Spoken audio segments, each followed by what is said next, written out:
Ano masasabi mo after watching the movie? Yung Manila's Finest, isa po to sa mga nilook forward talaga naming pamilya na mapanood, especially historical. I think it's one of the most important things na ipalabas, makita ng mga kabataan. Yung panahon, to look back, ano yung mga pwede nating makita before, yung experiences na maybe may matutunan tayo mula doon. Ako especially bilang teacher po, I think this is something na pwede kong ipanood sa mga estudyante ko. After this, of course. So, napakaganda, napakahusay nung mga characters, ang ganda ng istorya, very influential, especially sa panahon po natin ngayon. So, ang ganda, na-enjoy po naming pamilya. Ano masasabi mo sa performance ng cast nila Piolo? Napakahusay, sobrang captivating. Kahit yung mga sinasabi po nila ng mata-mata acting, parang nadala po kami doon. Lahat sila actually, especially si Cedric Juan, kahit po konti lang yung dialogue niya doon, may kita sa mga mata niya, sa itsura niya, kung paano talaga yung atake ng character niya. Kumbaga, nagsisip through yung evilness mula dun sa mata niya with the kind of acting. And of course, si Piolo, ano pa bang masasabi natin kay Papa P?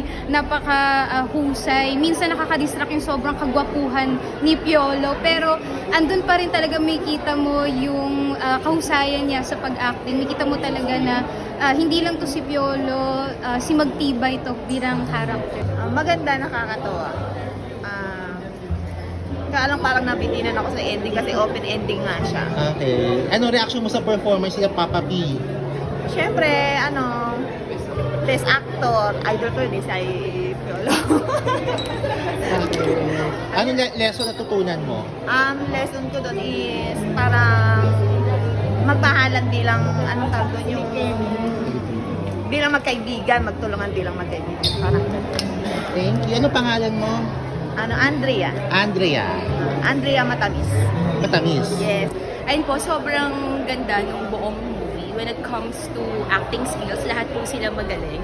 Si Piolo, si Enrique, kahit nga walang line pagdating dun sa emotions sila, nadi-deliver po talaga nila ng maayos. And dun naman po sa pinaka-storyline, ang ganda din po nun kasi talagang nag-speak po siya for reality and the truth po na nangyayari between the people and yung mga tao pong nasa taas. So, ang ganda din po nun kasi na-open din po yung mga tao sa realidad. And parang meron din po siyang nabuong something inside of me na parang emotions na galit pero parang alam niyo po yun na we should stand for the truth, for justice, and for righteousness.